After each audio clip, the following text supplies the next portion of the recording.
Output formatting and structured prompts. So మనం previous వీడియోస్లో ఏం చూసాం, ఒక ప్రాంప్ట్ ఎలా ఇవ్వాలనేది చూసాం కదా. సో మనకి అవుట్పుట్కి ఒక పర్టికులర్ ఫార్మెట్ కావాలనుకుంటే ఎలాంటి ప్రాంప్ట్స్ అడగాలి అనేది ఈ వీడియో చూస్తాం. సో ఇప్పుడు దాకా మనం ఇన్పుట్ బేస్ చేసుకుని అవుట్పుట్స్ ఎలా వస్తాయో చూసాం. ఇప్పుడు అవుట్పుట్కి రిక్వైర్మెంట్ తగ్గట్టుగా ప్రాంప్ట్ ఎలా బిల్డ్ చేయాలనేది ఈ వీడియోలో చూద్దాం. So let's get in to the video. మనకి ఇక్కడ చూడండి, అవుట్పుట్ ఫార్మెట్ ఎలా ఉండాలి అనేది మనం ఎందుకు తీసుకోవాలంటే, కొన్నిటికి మనకి స్ట్రక్చర్ అనేది క్రియేటివ్గా ఉండాలి ఇన్పుట్కి. లైక్ మీరు ఒక డాక్యుమెంటేషన్ చేస్తున్నారు అనుకో, వాటిలో ఏముంటాయి, బుల్లెట్ పాయింట్స్ ఉంటాయి, రామన్ నెంబర్స్ ఉంటాయి, నార్మల్ నెంబర్స్ ఉంటాయి, పారాగ్రాఫ్స్లో రాయాలి. ఇలా మనకి డిఫరెంట్ సినారియోస్ ఉంటాయి. సో అన్నిటినీ సాటిస్ఫై చేసేటట్టుగా కావాలంటే మనం డేటా అనేది ఫస్ట్ ఏం చేయాలి, ఒక పర్టికులర్ అవుట్పుట్తో తీసుకోవాలి. ఫర్ ఎగ్జాంపుల్, మీకు ఎగ్జామ్ జరుగుతుంది. ఎగ్జామ్లో మీరు ఒక క్వశ్చన్కి ఆన్సర్ తెలుసుకోవాలనుకుంటున్నారు. మీకేమో ఎగ్జామ్కి టైంకి ఇంకో 10 నిమిషాలే ఉంది. బట్ ఇక్కడ ఇదేంటి, ఏఐకి మీరు ఆ క్వశ్చన్ అడిగితే మీకు ఓ పెద్ద డేటా ఇచ్చేసింది. బట్ ఆ డేటా అంతా ఇప్పుడు గుర్తుపెట్టుకొని రాయలేము. అప్పుడు మనం ఏం చేయాలి, మనకి ఆ క్వశ్చన్లో కోర్ పాయింట్ ఏంటుందో తెలుసుకుంటే దాన్ని మనం ఎలా అయినా రాసుకోవచ్చు కదా. సో అప్పుడే మనకి ఈ అవుట్పుట్ ఫార్మేట్ అనేది ఉపయోగపడుతుంది. ఐ మీన్, మనం ఇచ్చే ప్రాంప్ట్ ఎలా ఉండాలంటే, నేను ఇప్పుడు ఒక 10 మినిట్స్లో ఎగ్జామ్కి వెళ్తున్నాను కాబట్టి నువ్వు నాకు ఈ 10 మినిట్స్లో నేర్చుకునేటట్టుగా ఇస్తే నేను దాన్ని ఎలాబరేట్ చేసుకొని అక్కడ రాసుకుంటాను అని ప్రాంప్ట్ ఇవ్వగలిగితే, అది ఆ క్వశ్చన్లో మెయిన్గా ఏదైతే ఇంపార్టెంట్ థింగ్స్ ఉంటాయో అవి వరకే మీకు చెప్తుంది. సో దట్ మీరు దాన్ని తీసుకెళ్ళి ఎగ్జామ్లో రాసుకోవచ్చు అనమాట. సో దీన్నే మనకి అవుట్పుట్ ఫార్మేట్ ప్రాంప్ట్ అంటారు. మనం అవుట్పుట్ ఫార్మేట్ యూస్ చేసి ఒక ప్రాంప్ట్ అనేది బిల్డ్ చేస్తాం. సో ఇక్కడ చూడండి, స్ట్రక్చర్ అనేది క్లారిటీని క్రియేట్ చేస్తుంది ఎప్పుడైనా. అందుకనే స్ట్రక్చర్ బేస్డ్గా మనం ప్రాంప్ట్స్ అనేవి రాసుకోవాలన్నమాట. Next, so what happens without format instructions. So ఇందాకల సినారియో తీసుకోండి. ఒకవేళ మనం ఫార్మాట్ అనేది ఇపోతే ఏమవుతుంది, అదంతా ఇచ్చేస్తుంది. అప్పుడు చూడండి కింద, long paragraphs that makes you scroll for ever looking. అంటే ఇప్పుడు మీరు క్వశ్చన్ అడిగారు, అరే పలానా టాపిక్ మీద క్వశ్చన్ అడిగాము, ఏదో ఒకటి రాద్దామని చెప్పేసి మీరు చూస్తున్నారు. అక్కడ మీకు ఇంపార్టెంట్ పాయింటే తగలలేదు, ఎక్కడుంది అని చెప్పి సెర్చ్ చేసుకునే పాటికి మీకు ఆ 10 నిమిషాలు అయిపోతాయి కదా. అదే మీరు మెయిన్ పాయింట్స్ ఏంటి, దాంట్లో కోర్ పాయింట్స్ ఏంటి అనేది తెలుసుకున్నారు అనుకో, అప్పుడు మీకు అవి పైన కనపడతాయి కాబట్టి స్ట్రక్చర్లోనే ఉంటాయి కాబట్టి ఈజీ అవుతుంది. సో ఇక్కడ చూడండి, మిస్సింగ్ స్ట్రక్చర్. అదే స్ట్రక్చర్ లేకపోవడం వల్ల ఏంటి, ఏది ఎక్కడ ఉందో మనం ఐడెంటిఫై చేయడానికి టైం వేస్ట్ అవుతుంది. ఇన్కన్సిస్టెంట్ ఫార్మేట్ అంటే, ఇక్కడ చూడండి, ఒక్కొక్క ఫార్మేట్ డిఫరెంట్గా ఉంటుంది. అంటే మనం ఫస్ట్ క్వశ్చన్ ఇలా అడిగాం, మనకి మెయిన్ టాపిక్స్ అని. అదే సెకండ్ క్వశ్చన్కి ఇంకోలాగా ఇచ్చింది అనుకోండి, ఏమవుతుంది, ఎఫెక్ట్ అవుతుంది. అదే మనం ఫస్ట్ ప్రాంప్ట్లోనే నేను నెక్స్ట్ అడిగే క్వశ్చన్స్ అన్నిటికీ ఇదే ఫార్మేట్లో కావాలని మెన్షన్ చేశారు అనుకోండి, మీరు ఎన్ని క్వశ్చన్స్ అడిగినా కానీ అవుట్పుట్ ఫార్మేట్ అనేది ఒకేలాగా ఉంటుంది కాబట్టి మీకు ఈజీ అయిపోద్ది. నెక్స్ట్, ఎక్స్ట్రా వర్క్ ఏం చేయాలి, మళ్ళీ క్వశ్చన్ అడిగి, అరే ఇలా కాదు ఇలా ఇస్తే నాకు బాగుంటుందని నువ్వు చెప్పి, అది మళ్ళీ అర్థం చేసుకొని నీకు ఒక 3-4 ప్రాంప్ట్స్ పడుతుంది. అదే నువ్వు ఫస్ట్ ప్రాంప్ట్లోనే దానికి ఏంటి అనేది ఒక స్ట్రక్చర్డ్గా ఇచ్చేసాం అనుకో, దెన్ ఆటోమేటిక్గా ఏమవుతుంది, మనకి ఆన్సర్ అనేది పర్టికులర్గా వస్తుంది. ఈవెన్ అదే మనం ఇంకో క్వశ్చన్కి కావాలన్నా ఈజీగా తెచ్చుకోవచ్చు అనమాట. అదే మనకి ఇక్కడ ఈ ఏదైతే థింగ్స్ ఉన్నాయో, ఈ థింగ్స్ అనేవే మనల్ని ల్యాక్ ఆఫ్ చేస్తాయి ప్రాంప్ట్స్ ఇవ్వటంలో. ఇవి కనుక మనం యూస్ చేయకోకుండా జాగ్రత్తగా మనం ప్రాంప్ట్ ఇవ్వగలిగితే మనకి టైం సేవ్ అవుతుంది. అలాగే మనకు కావాల్సిన కోర్ పాయింట్ అనేది వస్తుంది అనమాట. Next, so asking for bullet points. చాలామంది డాక్యుమెంటేషన్స్ కోసం బుల్లెట్ పాయింట్స్ అడుగుతారు. వాటిని ఎలా అడగాలి అనేది ఇక్కడ రెండు వేస్ ఉన్నాయి చూడండి, unstructured, structured. Tell me about studying tips. So మనకి స్టడీ టిప్స్ గురించి మనం ఇక్కడ ఒక ప్రాంప్ట్ అడిగితే దానికి ఎలా ఉంటుందంటే, ఒక లాంగ్ పారాగ్రాఫ్ ఇచ్చేస్తుంది. అంటే స్టడీ మెటీరియల్స్ అంటే ఇలా ఉంటాయి, మెథడ్స్ ఎలా వాడొచ్చు ఇలా చెప్తుంది. అది ఇక్కడ చూడండి, structured. List 5 study steps as bullet points. So ఇప్పుడు మీకేం చేస్తుంది, కాంప్లెక్సిటీ తక్కువయ్యి ఆ 5 పాయింట్స్ ఇచ్చి ఆ 5 పాయింట్స్ గురించి కొంచెం కంటెంట్ ఇస్తుంది. సో దట్ మీరు ఈజీగా అండర్స్టాండ్ చేసుకోవచ్చు. సో ఇక్కడ చూడండి, bullet points work great for lists, features, steps, key points, comparisons. So ఇలాంటి వాటికి బుల్లెట్ పాయింట్స్ అనేవి వాడతారు కాబట్టి మనకి తెలిసే ఉండాలి అవుట్పుట్లో మనం ఏం ఎక్స్పెక్ట్ చేస్తున్నామో అది ఆ రిక్వైర్మెంట్ ఇస్తే మనకి ఈజీ అయిపోతుంది. ఈవెన్ మీరు సేమ్ ఎగ్జామ్లో కొన్ని పాయింట్స్ వరకే గుర్తుపెట్టుకుని దాని గురించి రాయాలి. సైడ్ హెడ్డింగ్స్ కూడా కొంతమంది గుర్తుపెట్టుకుని రాస్తారు. అప్పుడు ఏం చేయాలి?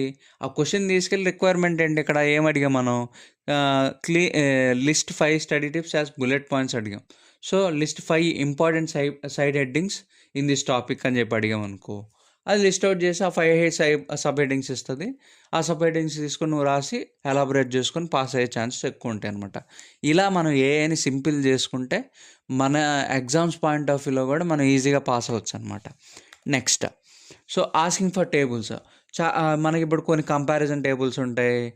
లేదంటే కొన్ని పాయింట్ వైస్ టేబుల్స్ ఉంటాయి. ఇలా డిఫరెంట్ టేబుల్స్ ఉంటాయి.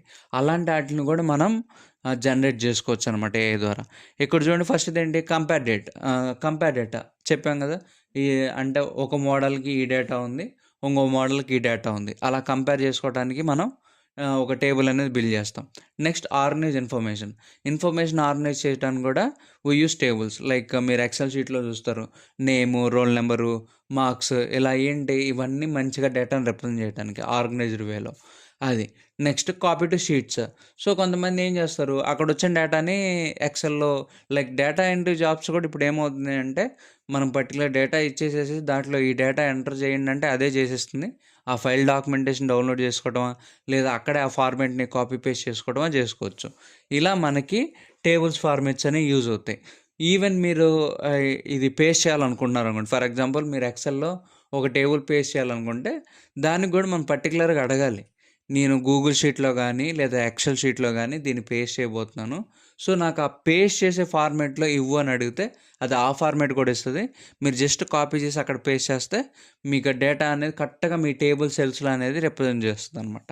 సో, ఇది మనకి టేబుల్స్ ఒక topic. Next, so asking for step by step answers. So, మనకేంటి, how do I write a good essay?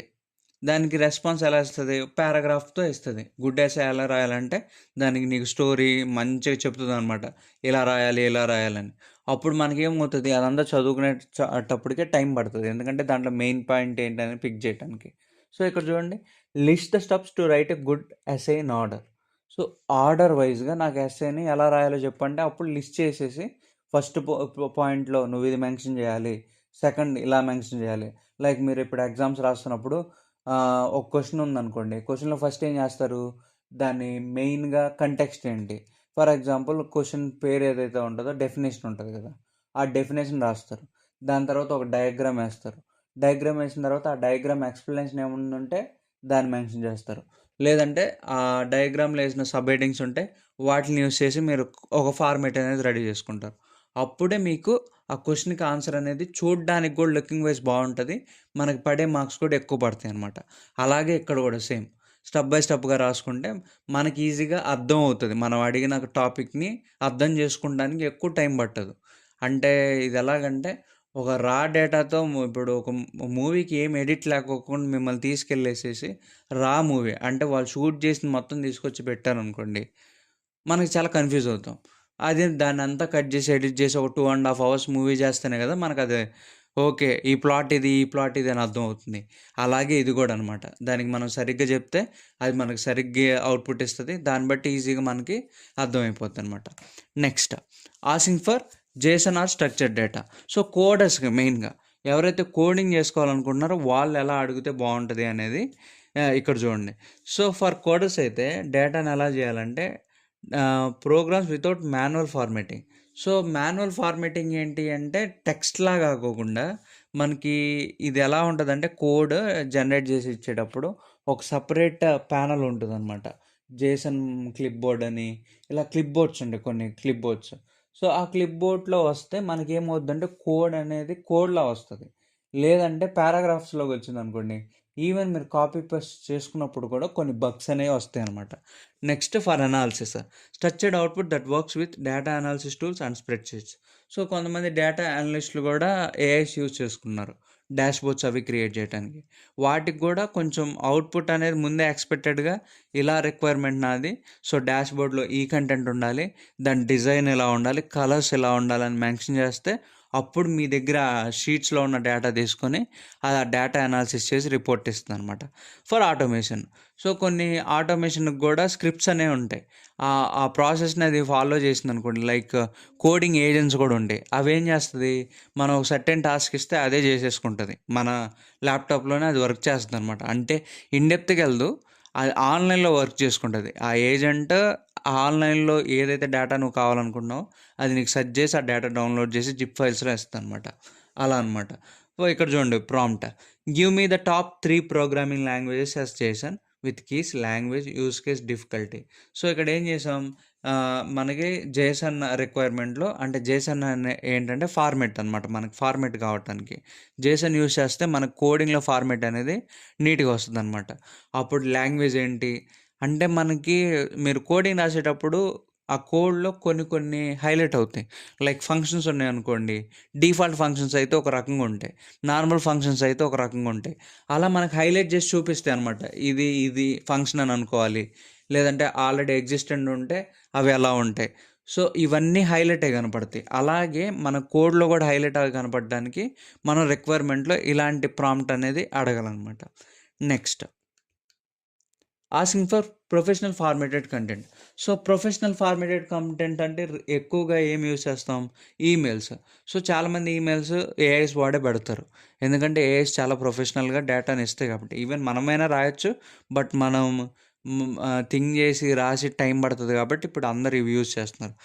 ఇక్కడ చూడండి, right a professional email to reschedule out meeting. So professional email అడిగారు, అడిగితే అది ఇస్తుంది.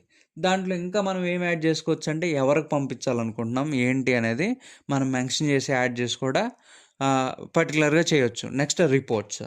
సో ఏదైనా రిపోర్ట్ చేయాలనుకోండి, అంటే మనం ఎవరికైనా రిపోర్ట్స్ సెండ్ చేయాలన్నా వాటికి కూడా మనం మంచిగా ప్రాంప్ట్స్ అనేవి బిల్డ్ చేయొచ్చు. ఇక్కడ కూడా ఒక ప్రాంప్ట్ ఉంది, అలా అనమాట. నెక్స్ట్ ప్రెజెంటేషన్స్కి అయితే ఎన్ని కాస్ట్లో మీరు ప్రెజెంట్ చేయాలనుకుంటున్నారు, ఎన్ని స్లైడ్స్ ఉంటాయి, ఇవన్నీ మనం మెన్షన్ చేసిస్తే దానికి తగ్గట్టుగా అది మనకి మంచి ప్రెజెంటేషన్ అయితే ఇస్తుంది అనమాట. So unstructured versus structured.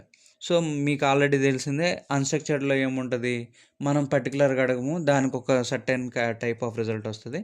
అదే మనం స్ట్రక్చర్డ్‌గా అడిగితే మనకు సర్టెన్ టైప్ ఆఫ్ రిజల్ట్ వస్తుంది.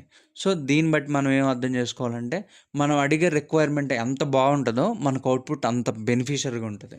సో మెయిన్గా ఇవి ఎక్కడ యూజ్ అవుతుందంటే, ఈ అవుట్పుట్ ఫార్మెట్ మీకు ఎగ్జామ్లో బాగా యూజ్ అవుతుంది స్టూడెంట్స్కి అయితే. అలాగే ఇంటర్వ్యూకి వెళ్ళే వాళ్ళకైతే, ఇంటర్వ్యూలో మీరు పర్టికులర్ రోల్ మీద వెళ్తున్నారు అనుకోండి, ఫర్ ఎగ్జాంపుల్ ఒక రియాక్ట్ డెవలపర్కి వెళ్తున్నారు అనుకోండి, అక్కడ కామన్గా ఎక్కువగా అడిగే క్వశ్చన్స్ ఏంటి, సో నేను ఈ టాపిక్ మీద ఏ క్వశ్చన్స్ బాగా నేర్చుకుంటే నాకు యూజ్ అవుతుంది, అలాంటి మీరు పర్టికులర్ అడిగితే మీ సినారియో దానికి అర్థమయ్యి దానికి తగ్గట్టుగా ఇస్తుంది. సో అందుకనే మనకి ఇలాంటి specific type of format prompts కూడా వచ్చి ఉండాలి. అప్పుడు మనకి ఏమవుద్దంటే వర్క్ అనేది ఈజీ అయిపోతుంది అనమాట. So use case across different fields. So వీటిని ఎక్కడ వాడుకుంటారంటే, ఎడ్యుకేషన్లో, బిజినెస్లో, కోడింగ్లో, కంటెంట్ క్రియేషన్లో, ఇంకా జాబ్స్ అప్లై చేసేటప్పుడు, ప్రొఫెషనల్గా ఇంకా చాలా సైట్స్ ఇది యూస్ చేసుకుంటారు అనమాట. సో ఇది మన 4th వీడియో ప్రాంప్ట్ ఇంజనీరింగ్ మీద. ఇంకా 6 వీడియోస్ ఉన్నాయి, అండ్ 3 వీడియోస్ ఎవరైనా ప్రీవియస్ చూడకపోతే ఒకసారి చెక్ చేయండి. Thank you for watching. Please do subscribe.